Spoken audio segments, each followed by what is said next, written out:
इतनी बुरी कंडीशन में है बिहार। सिचुएशन ऐसी है कि जो लोग बिहारी में बात करते हैं उनको पसंद नहीं किया जाता, उनको गवार और कम बुद्धि वाला समझा जाता है। जो लोग लोअर कास्ट में हैं उनकी कोई भी रिस्पेक्ट नहीं करी जाती और इसलिए बिहार के ज्यादातर लोगों को दूसरे स्टेट्स में काम करने जाना पड़ता है। और जब लालू प्रसाद यादव चीफ मिनिस्टर बने तो उनका नारा था विकास नहीं सम्मान चाहिए, जिसकी वजह से बिहार में क्राइम और करप्शन शुरू हो गया। पॉलिटिशियंस ने खुद अपनी पावर्स का गलत इस्तेमाल करके क्राइम्स को बढ़ाया। लालू प्रसाद यादव चीफ मिनिस्टर बनने से पहले इक्वालिटी की बात करते थे, बट जैसे ही वो चीफ मिनिस्टर बने वो अपनी सारी बातों को भूल गए। बिहार की गवर्नमेंट को अच्छे स्टेप्स लेने की जरूरत है ताकि बिहार बीमारू स्टेट के टैक्स से हट सके।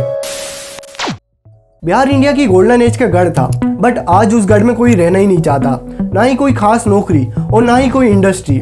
और इसलिए बिहार के लोग बिहार में कम और दूसरे स्टेट्स में ज़्यादा रहते हैं। बिहार का जीडीपी पर कैपिटा सिर्फ 4500 रुपये महीना है। बिहार की आधी से ज़्यादा आबादी गरीब है और बिहार का पॉवर्टी लेवल पूरे देश में सबसे ज़्यादा है। इस वक्त जहाँ देश के कोने कोने में इंडस्ट्रीज और कंपनी सेटअप हो रही हैं, वहीं बिहार में कोई कंपनी सेटअप नहीं होना चाहती। क्यों? बिहार का बच्चा MBA या CA नहीं बल्कि SSC, PCS, IAS और IPS की तैयारी करता है। देश का हर 10वां IAS और IPS ऑफिसर बिहार से है। लोग इस पर गर्व करते हैं, लेकिन इसके पीछे का रीजन बिल्कुल भी गर्व करने वाला नहीं है। सिचुएशन ऐसी है कि जो लोग बिहारी में बात करते हैं उनको पसंद नहीं किया जाता, उनको गवार और कम बुद्धि वाला समझा जाता है। बिहार के बहुत सारे गवर्नमेंट स्कूल्स में बच्चों को बैठने के लिए बेंचेस नहीं है। 22,000 पेशेंट्स के लिए सिर्फ एक डॉक्टर गवर्नमेंट हॉस्पिटल में अवेलेबल है। इतनी बुरी कंडीशन में है बिहार, लेकिन बिहार की इस कंडीशन के पीछे कौन रिस्पॉन्सिबल है, चलिए जानते हैं। बिहार की इस कंडीशन की शुरुआत ब्रिटिश टाइम में हुई थी। उस टाइम बिहार बंगाल प्रेसिडेंसी के अंदर आता था और बंगाल प्रेसिडेंसी उस टाइम बहुत रिच थी। ब्रिटिशर्स को जब इंडिया पर राज करना था तब वो सबसे पहले कोलकाता आए थे, क्योंकि उस टाइम बंगाल प्रेसिडेंसी से ही सारा ट्रेड हुआ करता था। और इसके पीछे बहुत बड़ा हाथ बिहार का था, क्योंकि उस टाइम बिहार एग्रीकल्चरल हब हुआ करता था। सिचुएशन ऐसी थी कि बिहार के पैसों से ब्रिटिशर्स बॉम्बे प्रेसिडेंसी में एग्रीकल्चर को डेवलप करते थे ताकि वहां से भी अच्छा खासा टैक्स कलेक्ट कर पाए। और इसलिए उन्होंने 1793 में परमानेंट सेटलमेंट एक्ट इंट्रोड्यूस किया, जिसके अंदर बॉम्बे प्रेसिडेंसी और मद्रास प्रेसिडेंसी के अंदर रैयतवारी सिस्टम इंट्रोड्यूस हुआ। मतलब जितनी फसल किसान उगाएंगे उसके प्रपोर्शन में उन्हें टैक्स देना होगा। और क्योंकि टैक्सेस थोड़े ज़्यादा होते थे तो ब्रिटिशर्स ने यहाँ पर एग्रीकल्चरल डेवलपमेंट पर ध्यान दिया था। लेकिन बंगाल प्रेसिडेंसी में ऐसा बिल्कुल नहीं था। बंगाल प्रेसिडेंसी में जमींदारी सिस्टम ही चलता रहा। मतलब बिहार के किसानों की फसल अच्छी हो या बुरी, उन्हें एक फिक्स्ड अमाउंट ऑफ टैक्स हमेशा देना होगा। और क्योंकि एक फिक्स्ड अमाउंट ब्रिटिशर्स को मिल रहा था तो उन्होंने इधर कुछ भी डेवलप नहीं किया। और बिहार के मैक्सिमम लोग एग्रीकल्चर पर डिपेंडेंट थे। और एग्रीकल्चर एक बहुत ही अनसर्टेन प्रोफेशन है।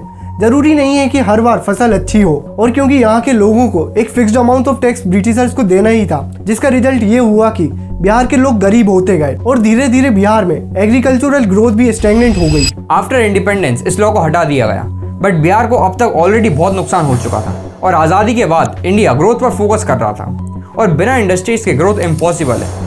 इसलिए इंडिया में इंडस्ट्रीज सेटअप हो रही थी, बट बहुत सारे लोग इंडस्ट्रीज को वहाँ सेटअप करना चाहते थे जहाँ पर रिसोर्सेज हों, और हर जगह रिसोर्सेज अवेलेबल नहीं थे, जिसकी वजह से कुछ ही स्टेट्स में डेवलपमेंट हो पाता। और इसलिए गवर्नमेंट 1952 में फ्रेट इक्वलाइजेशन पॉलिसी लेकर आई। और इस पॉलिसी के अकॉर्डिंग आप पूरे देश में कहीं पर भी इंडस्ट्री सेटअप करो, रॉ मटेरियल की ट्रांसपोर्टेशन का कॉस्ट हमेशा सेम होगा, क्योंकि गवर्नमेंट सब्सिडी देगी। एक एग्जाम्पल से समझते हैं। अगर कोई बिहार में इंडस्ट्री खोलता तो बिहार से रॉ मटेरियल को प्रोडक्ट में कन्वर्ट करके उसे इंटरनेशनली बेचने के लिए कंपनीज को पोर्ट के पास आकर इंटरनेशनल ट्रेड करना पड़ता, जो कि बहुत एक्सपेंसिव था। इसलिए कंपनीज ने अपनी फैक्ट्रीज कोस्टल एरियाज और मिड एरियाज पर लगाई। और क्योंकि रॉ मटेरियल को फैक्ट्रीज तक लाने की कॉस्ट तो सेम होने वाली थी, तो रॉ मटेरियल को मंगवा कर यहीं पर प्रोडक्ट बनाते और डायरेक्टली एक्सपोर्ट करते, जिससे प्रॉफिट बढ़ता। कंपनीज ने तो यही करा, लेकिन इसका रिजल्ट ये हुआ कि जिन स्टेट्स में इंडस्ट्रीज ज़्यादा खुली थी वो स्टेट्स तो ग्रो हुए, लेकिन बिहार में कोई भी कंपनी सेटअप नहीं हुई थी, तो बिहार ग्रो नहीं हो पाया और बिहार के नेचुरल रिसोर्सेज कम होते गए। इस फ्रेट इक्वलाइजेशन पॉलिसी की वजह से बिहार में कभी इंडस्ट्रियलाइजेशन नहीं हो पाया और इसलिए बिहार के ज़्यादातर लोगों को दूसरे स्टेट्स में काम करने जाना पड़ता है। बट आज भी इंडस्ट्रीज बिहार में सेटअप नहीं कर रही हैं, और इसके पीछे का रीज़न है लैंड एक्विजिशन।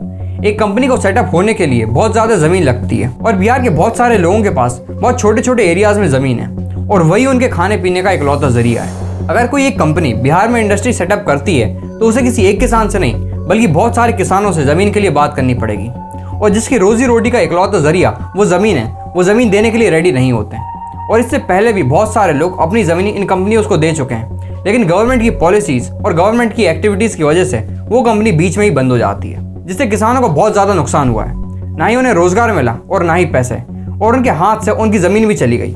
और इसलिए भी कंपनीज बिहार में नहीं आना चाहती, क्योंकि गवर्नमेंट की पॉलिसीज और एक्टिविटीज़ कंपनी को बिल्कुल भी फेवर नहीं करती। बिहार की इस हालत में पॉलिटिक्स का बहुत बड़ा हाथ है। बिहार की पॉलिटिक्स बहुत अनस्टेबल है। आफ्टर इंडिपेंडेंस बिहार में अब तक 23 चीफ मिनिस्टर चेंज हो चुके हैं, और इसे आप कंपेयर करें पंजाब से तो वहाँ पे सिर्फ 15 चीफ मिनिस्टर चेंज हुए हैं। सतीश प्रसाद सिंह ये बिहार के चीफ मिनिस्टर थे, जिन्होंने 28 जनवरी 1968 को कुर्सी संभाली और 1 फरवरी 1968 को रिजाइन कर दिया। मतलब 4 दिन में बीपी मंडल ने 50 दिनों के बाद चीफ मिनिस्टर की पोजीशन से रिजाइन कर दिया। भोला पवन शास्त्री ने 12 दिनों के अंदर रिजाइन कर दिया। जगन्नाथ मिश्रा ने 94 दिनों में। और मैक्सिमम केसेस में ये पैसा इंडस्ट्रियलिस्ट देते हैं और टैक्स के रूप में गवर्नमेंट के पास आता है। बट बिहार की आधी से ज़्यादा आबादी तो पॉवर्टी लाइन के नीचे है, तो टैक्सेस तो उतने आते ही नहीं, और इंडस्ट्रीज भी बिहार में नहीं थी। तो अल्टीमेटली बिहार के पास ज़्यादा पैसों का कोई सोर्स भी नहीं था, जिसकी वजह से बिहार में क्राइम और करप्शन शुरू हो गया। पॉलिटिशियंस ने खुद अपनी पावर्स का गलत इस्तेमाल करके क्राइम्स को बढ़ाया। बिहार में कास्टिज्म का इशू भी बहुत बड़ा है। जो लोग लोअर कास्ट में हैं उनकी कोई भी रिस्पेक्ट नहीं करी जाती, which give rise to caste based politics. जो जिस कास्ट का था उसने उसी कास्ट के कैंडिडेट को वोट देना शुरू कर दिया, रिगार्डलेस कि वो सही है या गलत। और जब लालू प्रसाद यादव चीफ मिनिस्टर बने तो उनका नारा था विकास नहीं सम्मान चाहिए। लालू प्रसाद यादव चीफ मिनिस्टर बनने से पहले इक्वालिटी की बात करते थे, बट जैसे ही वो चीफ मिनिस्टर बने वो अपनी सारी बातों को भूल गए। ऐसा सुनने में तो आ रहा था कि लालू प्रसाद यादव लोअर कास्ट का सपोर्ट करते हैं, बट वो सिर्फ अपनी यादव कम्युनिटीज और मुस्लिम कम्युनिटीज का सपोर्ट करते थे। कुछ हद तक इनके टेन्योर में कास्टिज्म की प्रॉब्लम ठीक हुई, बट इसने एक और नई प्रॉब्लम को जन्म दे दिया, जंगल राज। इनके टेन्योर में क्राइम रेट हद से ज्यादा बढ़ चुका था। रात के 7 बजे के बाद कोई घर से बाहर नहीं निकलता था। न्यूज लॉन्ड्री के अकॉर्डिंग बिहार को लालू प्रसाद यादव के टेन्योर में गुंडे चला रहे थे, और उस टाइम के सबसे बड़े गुंडे साधु यादव और सुभाष यादव लालू प्रसाद यादव के साले थे।